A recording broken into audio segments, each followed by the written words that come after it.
Audio Now.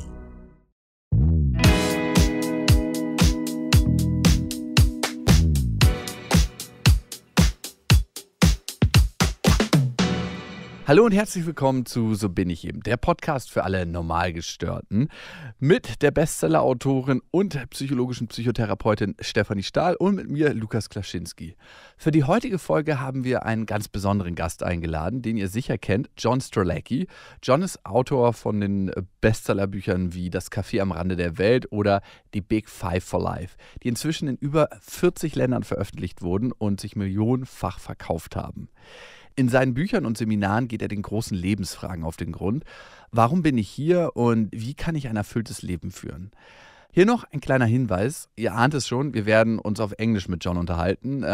Macht euch keine Sorgen, John ist gut zu verstehen. Falls ihr das Gespräch lieber mit deutschen Untertiteln verfolgen möchtet, haben wir euch bei YouTube die deutsche Übersetzung hinterlegt. Könnt ihr im Video unten rechts einfach aktivieren. Und jetzt begrüßen wir John. Hallo John.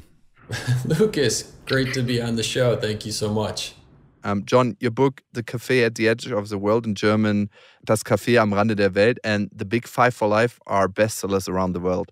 But you didn't start out as an author. Tell us a bit about your change of careers, about your way in life. Yeah, I have kind of an interesting and eclectic background, actually. So my dream when I was growing up was to be an adventurer when I was a little kid. I didn't really know how that was going to manifest. And then at one point I decided that I wanted to be a pilot. I thought, well, that would be pretty cool, like be a pilot. You get to go travel the world, you get to be off every 7 days for quite a bit of time and get free airline tickets. And so that was my dream. So I invested every penny I earned from the time that I was 12, working crazy construction jobs, et cetera, towards that dream. But then it was all taken away from me when I was in my early 20s. I was diagnosed with a heart condition that had never been diagnosed. And it doesn't matter in your everyday life. It really only matters if you want to be a pilot or an astronaut. So it only impacts about 1 out of every 100,000 people, and only if you want to be a pilot or an astronaut. So basically the odds are better that you would win the lottery 3 times than have this situation. But that was my deal. But, you know, I look back now, and had I not have had that be my reality, I never would have become an author. So. But how did you manage this crisis at that time? That must have been a big shock. Yeah, well, I can't say I managed it well, Steffi, but I did manage it. For about a year, I was quite depressed and really struggling to figure out, okay, like that was my identity. That's what the dream was. I had invested everything in that dream, and that's all I thought about. That's all I dreamed about. That's all I worked towards. And then it was gone. So it took me about a year to sort of recalibrate a little bit, get my feet back underneath me. I luckily had someone who lived in the house next door to ours who he used to come out and play basketball with me. He was an adult, and he'd come out and shoot hoops with me in the driveway. And I was home at my parents' house at one point during this. And he said, "What are you going to do?" I said, "I have no idea what I'm going to do." And he said, "Maybe you could go back to school, go back and get your MBA. And I had been a good student, a really good student grade-wise, but I never really loved school for the sake of school. So the idea of going back again just seemed horrible to me. But he was kind of adamant that this might be something I should seriously consider. And so I did. I ended up applying and getting into one of the most prestigious MBA schools, which is a whole crazy story in and of itself, because I was initially rejected because they didn't think I had enough practical work experience. Then I sent a major, like, screw you, screw the world letter to the university. And crazy enough, they ended up saying, okay, we'll let you in. And that really shifted my life in a whole different trajectory, because having that degree from that particular school opened up a world of possibilities that never would have been there before. And how did you become an author then? So I graduated from that program, and for about 5 years, I worked as a strategy consultant. And my job was to help organizations be more successful. And I was really good at it. My brain works very strange, as it turns out, in that I can see all kinds of different data points, and I can see a picture from those strange data points. And so I would get a call on a Thursday or Friday, and they'd say, "We need you to know everything you can talk about corrugated boxes or farm equipment or you name it, some crazy things." And then I'd show up on Monday morning and I'd present to the board of directors of these companies, these huge companies, and like, here's my ideas based on what I see going on. And so I did it for about 5 years. I was really good at it. I was well paid. The company that I worked at treated us very well, but I felt empty. I don't know if you've had that in either of your lives where you're good at something and people can look at you doing it and they can say, well, I can totally see you doing that for another 20 years, But I couldn't see myself doing it for another even 10 years. And so I had dreams since I was a little kid of going and seeing the world. So when I was in my early 30s, I sold almost everything I owned, left the career behind, and went off and backpacked around the world for a year. That changed my life completely. And when I came back, I was inspired to sit down. And over the course of 21 days, Das Café and Rande der Welt poured through me from some other place onto the pages. And that was my entry into the world of being an author. Mm-hmm. Wow. Yeah, that's a big change of careers. But somehow, like the last 5 years of your career probably helped you writing that book, didn't it? You know what it really helped with, Lucas, was it helped me be more than just an artist. So when I can't tell you how many times during the course of my career now as an author, someone hears that you're an author and they don't, it's at a dinner party or whatever, they have no idea who I am or the success of the books, And they say, oh, that's really tough to make it as an author, and nobody makes it as an author, right? And then you sort of drop in, actually, it's in 43 languages. It's the 7-time bestseller of the year, and it's sold over 7 million copies. And then they look at you a little differently, like, well, wait, what is it that you know? And part of what I knew because of my business school training was how to negotiate contracts and how to do marketing and how to prepare for an interview. But I think in the arts world, it's sometimes lost. And so I was very fortunate that I had that background, because I definitely would not be where I am today. And I mean, the Big Five for Life book is set in the context of leadership. I couldn't have written that book had I have not lived in that world for so many years. Yeah, and you have that contrast of both worlds, like as the art world and the business world, but you can somehow connect to people who are in the business world because you lived that life. Yeah. And like I said, had my trajectory have been different, and had I have been a pilot, I definitely wouldn't be doing what I'm now. And if I didn't have the business expertise, I could not have written the Big Five for Life book from the perspective of someone who's in the middle of it, because I lived and breathed that for so many years that I could talk that language, and I knew what it was like. I knew what it was like to be, trying to your best to inspire people in a work environment, or working for a crummy boss. I don't know if you've had that experience in life also, but I had some horrible leaders that I worked with over the course of my career. And I could never understand, like, how did this person get this job? Like, how in the world did they rise to this level, being just a complete ass to the people that they work with, And so when I wrote that book, when I write all my books, I think part of the goal is to help inspire people so that not only do they change their life in a positive direction if they feel called to, but also that they can inspire other people. If you can inspire a leader who's leading a team of 20,000 people, imagine the impact you can have, not just on that leader, but on all those people and their families. So let's talk about the concept of the Big Five. What is it actually? Could you tell us just something about the concept?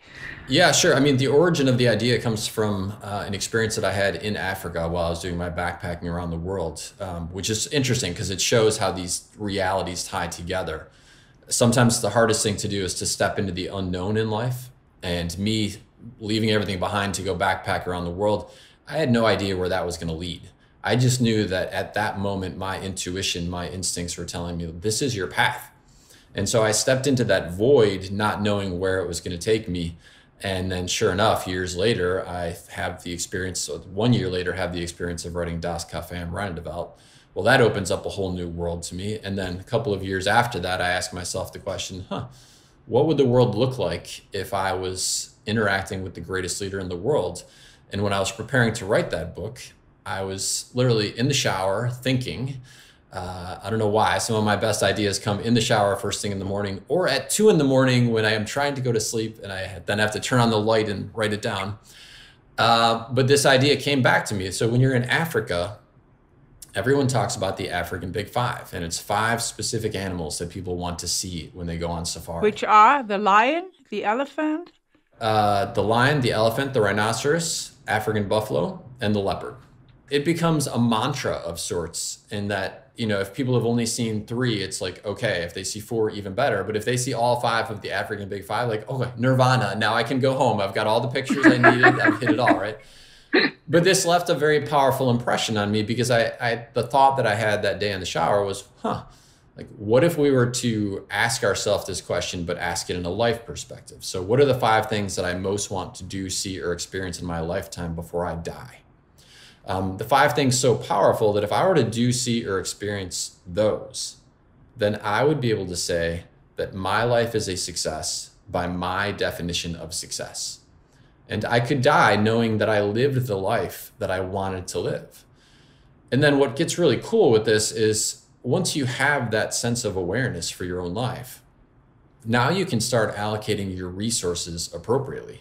Your time, your energy, your financial resources, all directed towards these things which you personally, not me, not Steffi, not Lukas, we haven't told someone like, this is what you need to do with your life. This is each person saying, this is what I want to do with my life.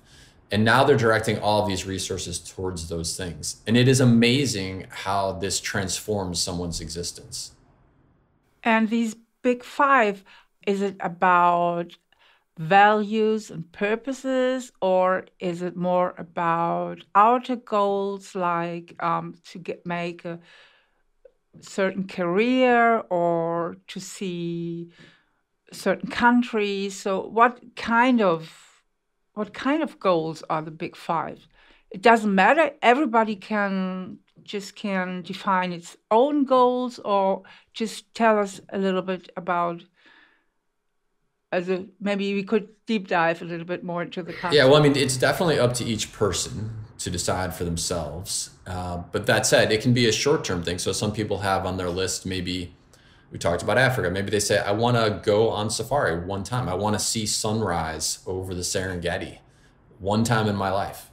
Or I want to go surfing in Bali one time in my life. So that could be a one-time event where they allocate their resources, they get to have that experience, they check the box, and then it's done. Other ones can be much more guiding presences in your life. So one on my list is to have a loving relationship with the people that matter the most to me. And so while that's broad in context, it is present in my everyday life, literally in every hour. For example, when I walk into a room, when my daughter is there, I'm very conscious that the minute I walk into a room and she's there, or when she walks into my office or into a room where I am, that I smile, because I want her to know that I'm so happy that she's in my life. And I've been doing this literally since the day that she was born. I would walk into the room 2 a.m. to change a diaper, and she's crying and I'm groggy, but I would stop before I entered her room and take just a moment and take a breath and put a smile on my face, and I'd walk into that room so that she knew I was so happy that she was my kid, you know? And so these guiding principles then become, okay, so what are you going to do with that guiding principle as a course of daily action? And these, your big 5 for life become part of what I call in Das Café am Rande der Welt, your PFE, your purpose for existing. The question is, so what is your purpose? The first question on the menu of Das Café am Rande der Welt is, why are you here? Mm-hmm. It's not why are you in the cafe, it's why do you exist? You get these statistically 28,900 days. Why? What are you going to do with your life while you're here? But this is a very, very difficult question. How can you help people to come closer to the answer of that question? So, I mean, there's lots of different ways. I'll give 3 examples of things that work really well for people. So if someone is wired that they're they like to do things on their own and they enjoy being alone at times in quiet environments, I can't tell you how powerful it is just to go for a walk in nature or a kayak in nature or a bike ride, but a quiet environment in nature, just you, no sound, and just thinking, and ask yourself the question, why am I here? Let your mind feed you answers. I've never discovered someone yet who went through, we have what's called a discovery experience, and that'll be option 3 for someone. But I've never met someone yet who came and said, I'd really like to discover my purpose and my big 5 for life, who didn't already know what they were. The trick is to unpeel the layers of the onion to uncover what's already inside of them. And so by taking this hour per day in nature, asking yourself that question, why am I here? And it's not just going to necessarily come to you in one moment. It's not going to be one day, one bike ride, one moment, there it is. Like maybe it will. More likely you're going to get clues. And over the course of a few weeks or months, like it'll start to form a picture in your mind. So that's one way. Another way. May I just ask you another question? What is the purpose behind this question? Do you believe there is a spiritual answer, like everybody has a certain purpose here in life, or because if you go with a biologist, they say it's just a matter of coincidence and genes. There's no special purpose and there's no special reason why you're here. You're just here because you're born and make the best out of it. So what is your composure to this question? So I think there's two things that are possible, Steffi, and the answer is going to depend on what someone ends up believing. But I think theory number one is your parents had sex, 9 months later, you were born, you drop out, you're going to get statistically 28,900 days on the planet, sometimes less, hopefully more, and then you're going to die. So option one is that there is nothing before, there is nothing after, you just get your 28,900 and then you're gone. If that's true, then you might as well live a spectacular life while you're here. Meaning that allow yourself to be courageous, to live the adventures that you want to live, if you want to start a cafe somewhere, or you want to open up a bakery, or you want to be the best parent possible, or you want to start a podcast, well, you might as well do it, because when this is over, it's over. And so I think that is very emboldening. It enables people to be courageous in the way that they approach life. Option two is that you're actually something before you're born. You're a spirit, you're energy, and then in some way, shape, or form, you enter the human existence. And now you get your 28,900 days in the human form. And when it's over, you're going to go back to being whatever you were before, spirit, energy, something. If that's the actual answer, well, you might as well live a spectacular existence while you're here, because you don't have to worry so much about failing. You actually were something before you were born. You're going to be something after. And therefore, you might as well be much more courageous and live the life that you want to live with a lot less trepidation and fear. My own personal take is it's actually the second. And I don't say that lightly, because I have given this boatloads of thought. But I'm not saying that it's the right answer for everyone. That's one of the unique things in life, is like maybe there's different answers for each of us based on where we're at in the arc of life. But I believe it's the second. Again, the net is that regardless of which one you subscribe to, you might as well live an amazing life while you're here, because when it's gone, like, there you go. All right. Yeah, I'm with you. I think it makes a lot of sense in a way, but not in a way while you were thinking of it. You know, you can't make sense while you were thinking of it. You have to kind of feel it. And I think the purpose in life changes if that's your perspective. The motivation comes from the inside somehow more. And what I was always thinking about is when you found your purpose in life and your goals, how do you bring them to life? Because, you know, you have to be sometimes kind of brave to leave your job if you like have family and pay a house, mortgage, or whatever. It is kind of risky, isn't it? Or is it more risky to stay in this life and waste those 28,200 days? You know, it depends which fear you want to subscribe to. But my take is that if you're going to let fear drive you, you might as well let it be the predominant one that will lead you in the direction of an amazing life. So for me, when I was in my early 30s and decided to leave it all behind, the big fear that I had was that I would get to the end of my life and not have lived the life that I dreamed of living. And part of the catalyst for that was that my grandfather passed away. And so he was 80. And I thought about his life and I wondered, did he live the life that he wanted to live? I didn't know him well. But even so, it was a catalyst for my thinking of asking that question. And so the bigger fear for me was getting to the end. In Das Café and Rande der Welt, one of the other questions on the cafe menu is, do you fear death? In my experience, we don't fear the act of dying. Nobody wants to die painfully, of course. But what we fear is getting to the end of our life, looking back and realizing that we haven't really lived. we didn't really do what we wanted to do. We didn't really see or experience what we wanted to see or experience. That's the fear of death. And so if I'm going to be motivated by something, I'd rather be motivated by that than the fear that I'm going to not be able to provide a house for my family. Because if you're a talented person, honestly, it's pretty easy to make it work as far as getting a job. And this ties back into the world of the big five for life. Like, think about all the places you've ever worked.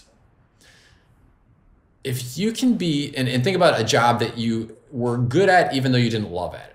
You didn't love it. So does that apply to either one of you? Like, have you ever done a job that you were good at? Okay. Me, for a long time. Okay. I've been an expert witness for the family court for 23 years, and I never really liked this job.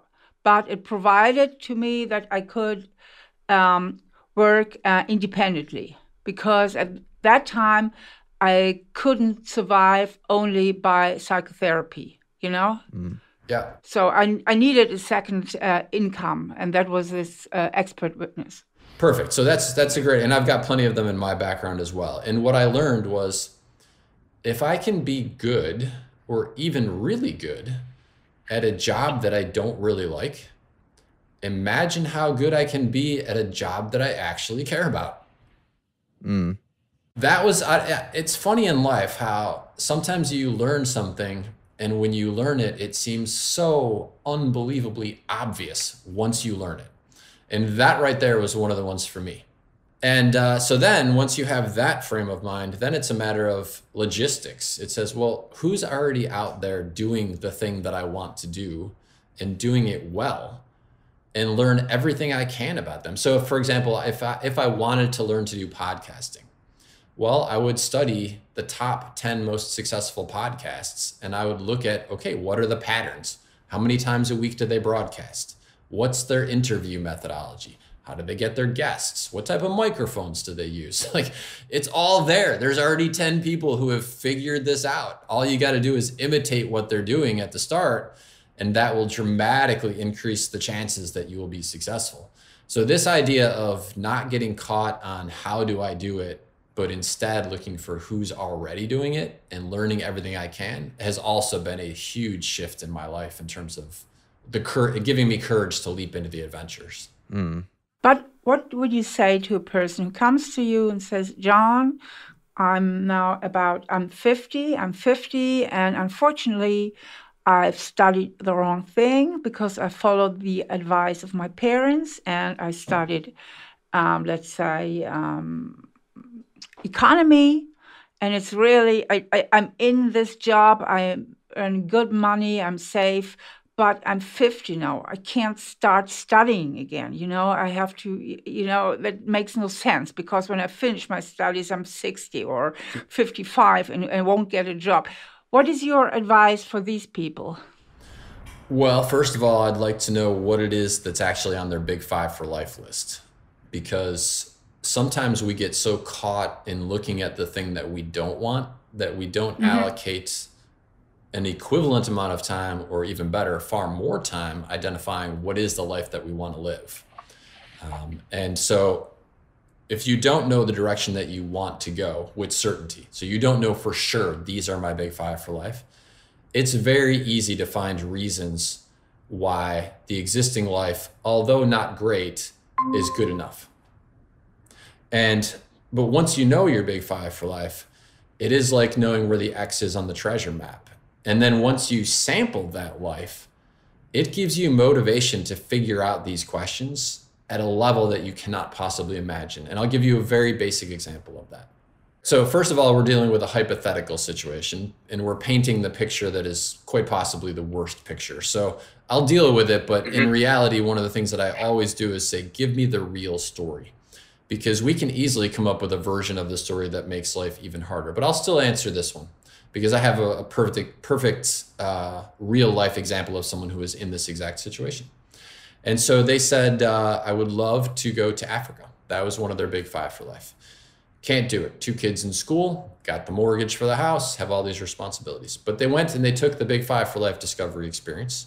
In 2 days, they became so certain about what their big five for life were, that they were 100% convinced that they wanted to do this. Okay. So they then said, okay, let's get creative. First of all, how much is it to go to Africa? This is one of the most important things you can do as it relates to your big five for life, is actually, one, getting clear on what it is. And two, if it's something that requires money, finding out exactly how much money. Because I can't tell you how often in life we will create the drama of all dramas about how it's insurmountable in terms of achieving this, but because we don't actually know the real details, and our brain wants to convince us that it's not worth doing, it's not possible to do. But what they did is they said, well, how much does it actually cost to go to South Africa on vacation? They figured out what the amount was. They said, all right, so what do we currently spend our money on? Fantastic. Now they're looking at the detail of their lives and saying, what is our actual budgeting methodology? And what they figured out was, if they didn't exchange Christmas presents, if they didn't exchange birthday presents with each other, and they had like 3 or 4 other things that might mean the world to you or me, but to them, they figured it out, had a spreadsheet, mapped it all out, they executed on it, and they went to South Africa. Now, here's what gets really fascinating. After they had gone to South Africa the first time, and they had tasted the joy of experiencing that, they were convinced that they were going to go do it every single year. So now their creativity kicks into high gear. This is what we were talking about before. Like, what if you really loved your job? How good could you be at it, right? Well, now that they had tasted the experience of South African adventure, they loved it. Now they came back and they were super creative. And so they figured out that they could actually lead a group of other people who were interested in going to South Africa, but didn't know even the first 5 steps of that adventure. And because they could book it a certain way and they could charge a little bit of a premium for them sort of guiding these other people in South Africa, they could actually have enough money that they could cover their family's trip. And so that's what they did, and what they've been doing pretty much, I think, every year since I first heard this story. And so this is what I mean, that the hypothetical, oh my gosh, this is so big of an obstacle, starts to become less crazy big when you break it down into simple little examples. And it becomes a lot less big once you've tasted the fruits of your victory, because it motivates your brain to think differently. What do you think, or what is your experience, are the big 5 of obstacles? Yeah, awesome question, Steffi. I mean, and so let me both answer your question. We'll take them one by one, but then I'll also give you solutions for them.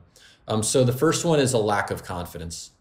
And my answer to that is that confidence in anything breeds confidence in everything. And so whatever is on your big 5 for life list, find something small associated with it and start to get better. If you start today and you do something every day for just 15 minutes, 30 days from now, you will be so much better at it. It doesn't matter whether it's learning Photoshop or how to cook better, or how to speak a language, play a guitar, a ukulele, anything, right? In 30 days of just 15 minutes a day, you're going to notice how much you progress. And for people who say, well, I don't have confidence, John, like a buddy of mine has the best example of this. He would say, like, Lukas, if you said to me, well, John, I really don't have confidence. And I would say, Lukas, do you know where your car is right now? Yeah, I'm sitting in it right now. And I would say to you, are you sure, Lukas, that you know? Are you 100% confident that you know where your car is? Yes, right? Yes. You're sitting in it. I can see you on the screen. Okay, so you actually have confidence. It just has to be expanded beyond that. Like you know how to have confidence in something. Okay, well, immerse yourself in that feeling of knowingness. And now what is the gap between that experience with knowing where your car is and knowing how to do whatever it is, right? And we can build from there. But the first thing is to get rid of the belief system that says you don't have confidence, because you do in a certain extent. I would say, we talked about this earlier, but this is one of the 5 biggest pitfalls, which is... Yeah, that is the fear of failure, actually. And the fear of failure leads very often to a very high motive of avoidance, that you just try to avoid things because you don't want to fail. 100%. So here's a fascinating life story for you. When I was on my adventures around the world, and I was on a train in China, it was 10 o'clock at night, And when you're on a train in China at 10 o'clock at night back then, it was kind of like the lights are on and then the lights are off and you're just laying there in your bunk. And I started to have these thoughts, these memories from my past come back to me. And it was all moments when I had failed at something. And I remember asking myself, kind of like asking your mind, like, why are those thoughts coming to me? And I had this flashback memory to when I was about 5 years old. And I was just a little kid. And my father was he was a loving man, but he was very, he yelled a lot. Let's put it that way. So he yelled a lot, and especially when he was upset. And so this moment that I had this flash memory while I'm on the train is me being 5 years old, and my dad is telling me to go into the basement and to get his drill. So here's me, a little kid, clump, clump, clump down the stairs. I go downstairs, and he had said that the drill was on his workbench. And so our basement was always a disaster. Like, there's stuff absolutely everywhere. And so I go to the workbench, but because I'm only 5, I can't actually see what's on top of the, like I'm only 5, right? So I'm looking and I climb up on the lower shelf and I'm standing there trying to hold something and look, and like there's stuff everywhere. There's tools everywhere. There's paperwork everywhere. I can't find it. And I'm looking and the stress is building in me because I know if I go back upstairs and I don't have the drill, there's going to be yelling, there's going to be doors slamming. And so I go to the bottom of the stairs and I'm cowering and I have tears in my eyes because I know what's going to happen. And so I'm on the train and I'm seeing this like it's a movie. I'm reliving this moment. And so I watch this little boy climb back up the stairs and go tell his father that he can't find the drill. And sure enough, doors get slammed, a lot of yelling. My dad stomp, stomp, stomp down the stairs, to demonstrate how upset he is. And he goes down to the basement and I follow him down. He's throwing things on the workbench. Well, he can't find the drill either. And so stomp, stomp, stomp back up the stairs. And lo and behold, can't find the drill on the workbench because the drill is in the garage. Well, later that day, my dad says, let's go out for ice cream, which was his way of saying, I'm sorry. That's the way that he grew up. Nobody said they were sorry, not in that family. And so that was his way of saying, I'm sorry, right? But as a 5-year-old, those two things don't connect. Like, I didn't understand that was, I'm sorry. And so here I am on the train. I see this memory from my life, so vivid. It's like watching high def, And I realized in that moment that I had been operating for 27 years between a fear of failure and a fear of success. So I would not do things that I would fail at. I would not even play board games that I didn't know how to play, right? And I would only do things to the point where I was very good and I was about to be pushing to greatness. Because if you're going to go from really good to great, you have to fail. You have to try things that are going to give you an edge in sports, right?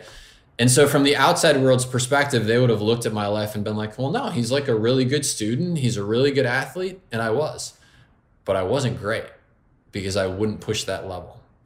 So here I am again on the train. I see this whole thing. I think about my entire life. And in that moment, Steffi, I let it go. I saw it from the perspective of an adult, not a 5-year-old boy, and I let it go. And in that moment, all the fears that I had in life disappeared in that heartbeat. In my wordings, that would be that you discovered your shadow child and you could release it. Yeah. In the same moment, because you had this big revelation that all your brain was imprinted by these old experiences, and that these imprints work like a lens you look through to see the world. Totally. And so nobody can see it because this is just audio, but I'm holding up your book, The Child in You. And I have about 100 little note moments on it because I loved it and I thought it was so fantastic. Oh, thank you. Because so take a step back for a second though, which is, all right, we talked about those two theories on life, right? You're either just born and this is it, or you're actually something before you're born and now you enter. So why did I have that experience when I was 5, right? Why was that my destiny to have that lens be the filter through which I looked at the world? Well, my theory at this point in my life is that I actually was something before I was born. And part of the way life works is that before you enter the human experience, and I talk about this in Safari des Lebens, by the way, before you enter the human experience, maybe we actually pick the challenges that we want to experience in this life. And maybe we do that because when we experience challenges, we grow. And maybe the whole point of life is to grow. And when we grow individually, we contribute our learnings to a collective consciousness that instantaneously become accessible to every other life form on the planet and maybe the universe. And so by me saying, okay, this is what I'm willing to take on in this life, including this lens that is going to be applied at some point, it gave me the chance to go into a realm where I could grow. Had I not have had that experience, right, I would not be the father that I am. And I'm really good at being a dad. Like, I would say that is probably the thing that I'm best at in the world. But part of the reason I'm the best at it is because on the day that my daughter was born and I was in the hospital and they said, do you want to clean her? Do you want to hold her and clean her off and hold her? Literally seconds after she was born. I looked into that little face and I dedicated to her. I said, I will never raise my voice to you. Never. Not your entire life. I dedicate myself to finding another way to get my point across. And to this day, she's 14. I've never raised my voice to her. Never had to. And I will tell you how this has challenged me 1,000 times over, because when they're 3.5 years old and it's time to brush their teeth and they're jumping up and down on the little stool and they won't brush their teeth and your day has been full of frustrations. The contract did not close that you were working on. The project that you were supposed to have done didn't get done because 3 other people didn't do their part of the project.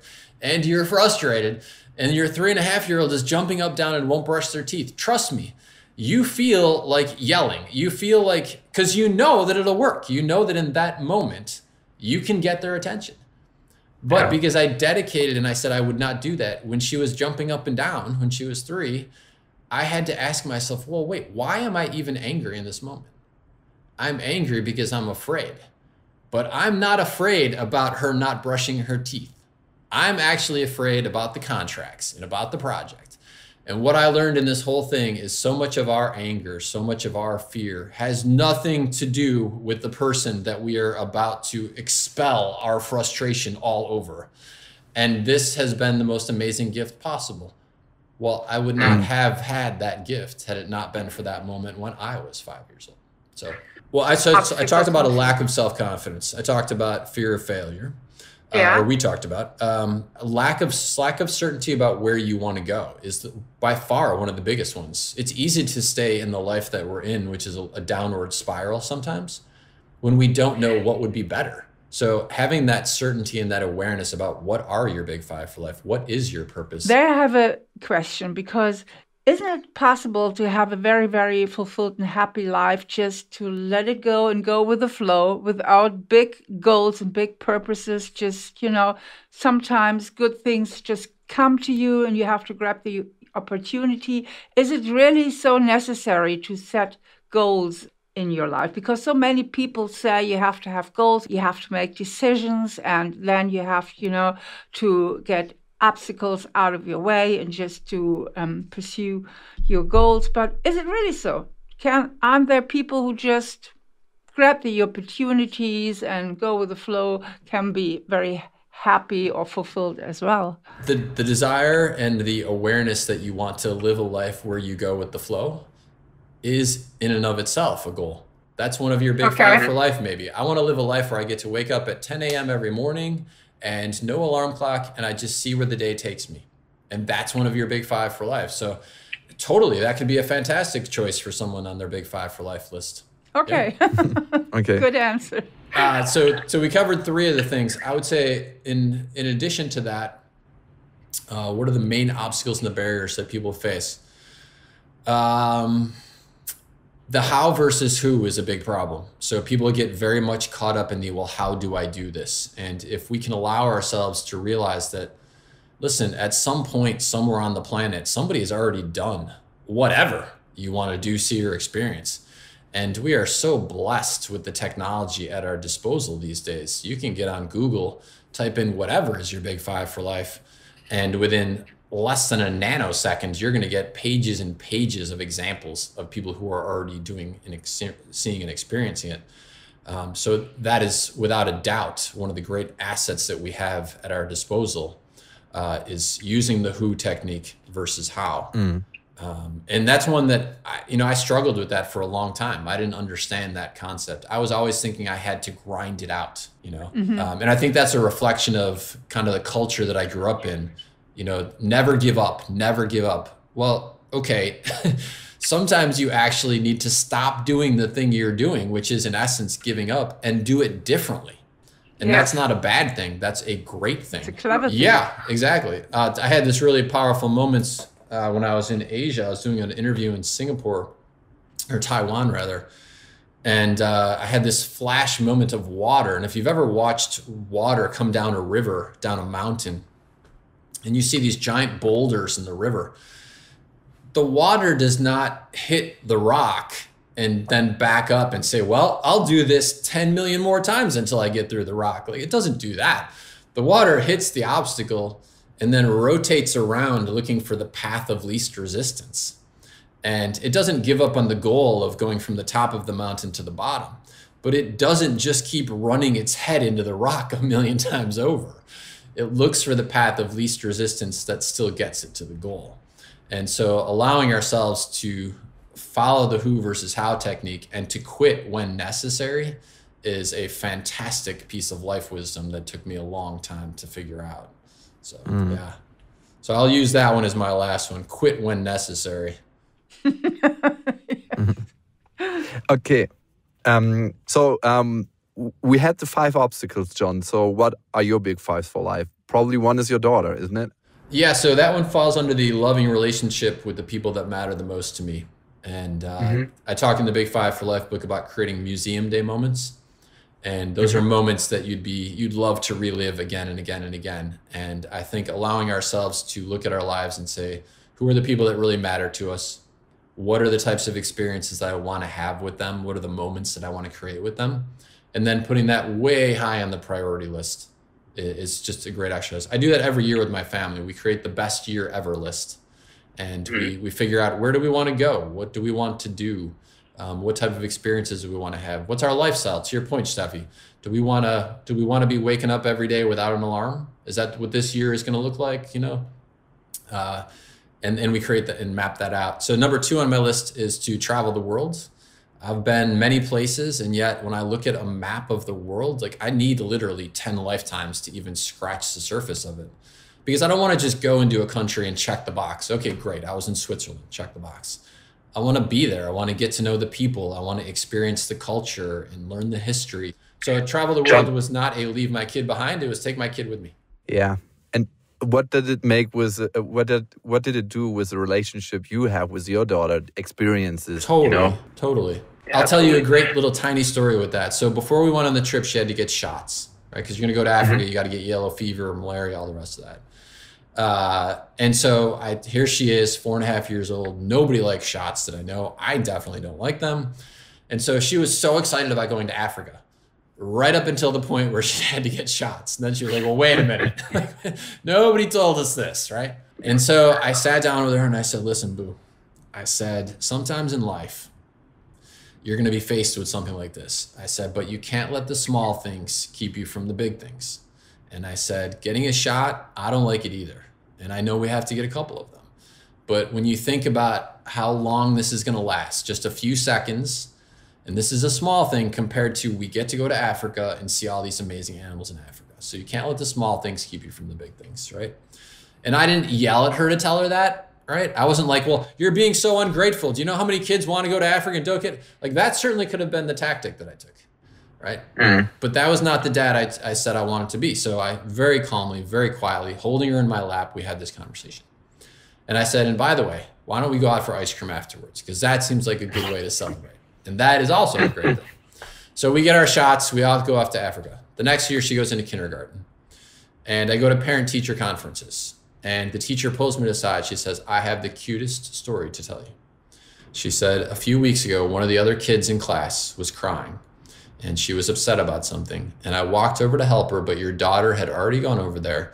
and your daughter was explaining to her that sometimes in life bad things happen, but you can't let the small things keep you from the big things, and that soon you're going to go out to recess. Yeah. And so to your point, Lucas, right? There is this, you plant a seed and that seed is going to harvest. And maybe you don't get the, oh my God, she remembers this experience for the next 70 years, but it doesn't matter because the little seed is planted. So true. That was travel the world. Number 3, to master mind over matter. It's incredible to me. This actually could fall into one of the pitfalls, Steffi, which is our beliefs dictate our reality. And so if you can master your mind and you can master the beliefs that filter into the way you act, your life can become anything that you want it to be. And so by mastering mind over matter, I'm constantly challenging every single belief that I hold in my life and looking for ways to optimize the way that my brain works, as opposed to letting it being an impediment to my reality. So, and I'll run through the rest of my big 5 for life list, but I can tell you about something called mantra, which has changed my life forever. So number 4 on my list, to inspire as many people as possible through the work that I do, whether it's the books that I write, podcasts like this, other interviews that I do. I think part of my purpose on the planet is to do my best to try and make a difference. And so that's on my big 5 for life list. And number 5 is to write a song that breaks the top 10 of the pop charts. Did you start? Well, so I actually have been approached by many, many professional musicians. Just hearing me say that that's one of my big 5 for life, they're like, I'll help you, right? And so I'm actually supposed to be writing lyrics as we speak, actually. And I'm actually currently in the midst of working on the movie project for Das Café, Rande der Welt, and working on a media tour, because on May 17th, I come to Germany. And I'm spending 21 days traveling the country to talk about the 4th book in the Café series, which comes out May 17th. And so my head has been very focused over the last month and a half on the media tour and the 4th book in the Café series coming out, and on the movie. But I really, really want to allocate some time to the song as soon as I've got my plate a little more clear. Yeah. I only have one more question, John. What about the mantra which changed your life? What do you say to yourself? Well, so let me tell you the very, very brief story of it, because this was a pitfall too. So we'll help some people get past the pitfall. So I would drive up to a stoplight, or I'd be standing in line at the grocery store, and my mind would be wandering, often to Never Never Land. And inevitably, it would wander to a point of failure in the past, and it would be reliving that. So I'd be thinking about a conversation from 20 years earlier, when I didn't say the right thing and it didn't end up the way I wanted it to be. And I would be perfecting it while I'm 20 years now in the future at the stoplight. And I'd be figuring out what my lines should have been and how I would have said it better, or what I would have done differently. And finally, one day I realized just how absolutely stupid this was. Because the only way that I'm actually going to have that conversation again is if I invent a time machine. And if I invent a time machine, Lukas and Steffi, I am not going to use it to go back to that moment. I'm going to go do something super cool with it, right? Like sometimes you have to laugh at your own ridiculousness, and that's what I did in that moment. And so I thought, well, what can I do with these moments of downtime that is a better use of my life, that can help me?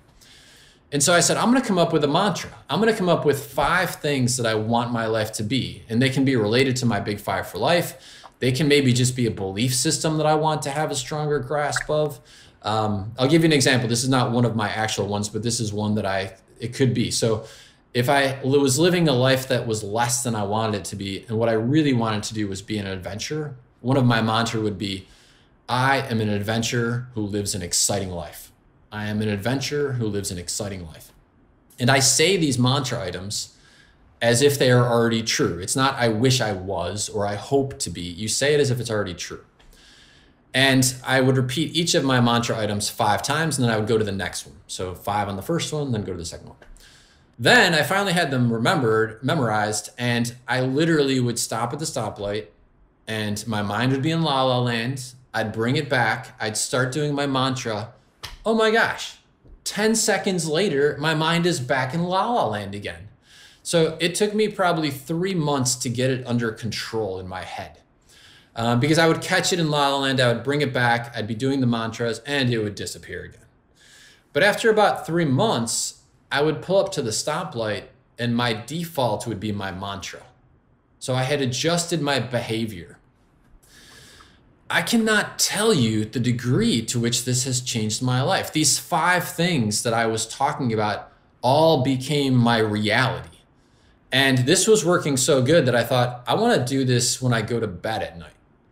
And so the last thing I do before I go to sleep is I start going through my mantra. This puts me to sleep effortlessly. Like no more my mind wandering when I try and go to bed. Well, this worked so good. I was like, I want to start my day with this. So now first thing when I wake up in the morning, before I lift my head off the pillow, I go through each mantra item 5 times. That is my wording. You discovered your sunshine. I'm telling you, Steffi, I'm telling you, Lukas, this is an absolute life-changing thing.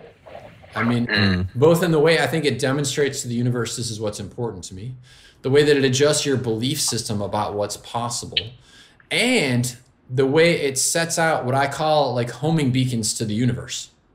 Because if you're thinking about buying a red pickup truck, a Ford red pickup truck, it's amazing how you start noticing Ford red pickup trucks. Yes, totally. And to me, this is the same thing. This is you having this top of mind. So you start to see the connections. You might be walking down the street. You say, I'm an adventurer who does interesting things. And suddenly you see, oh my gosh, look at this. You can go do an obstacle course at this gym that is 5 minutes from my house. That would be adventurous. Where before your brain wouldn't even make the connection.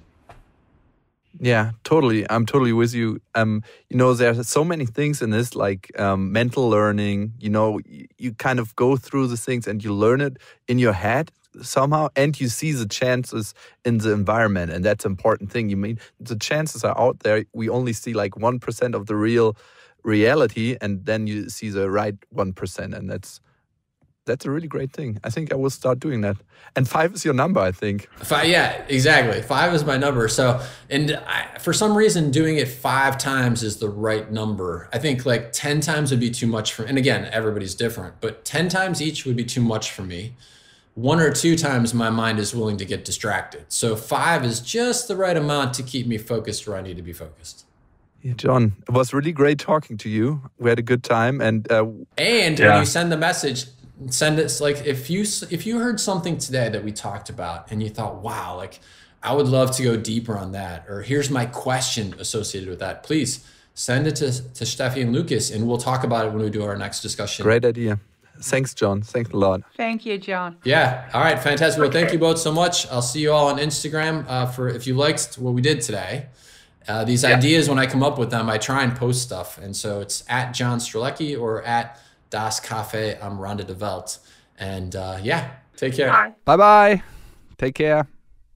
Yeah, this was John Strelecky on Sobinicheben. And you have the possibility to listen to this audio with subtitles again on YouTube. We have put subtitles for you there. Also ihr habt die Möglichkeit, das Ganze nochmal mit Untertiteln auf YouTube zu hören. Vielen Dank, dass ihr dabei wart. Für mich war es ein sehr inspirierendes Gespräch. Manchmal denkt man das ja gar nicht so am Anfang, aber ein sehr, sehr cooler Typ. Und auch seine Bücher, finde ich, haben es verdient, Bestseller zu sein. Nicht ohne Grund. Danke an euch für eure Zeit. Ihr findet Steffi natürlich auf stefaniestahl.de. Und ich hoffe, wir hören uns beim nächsten Mal. Bis dahin. Audio Now.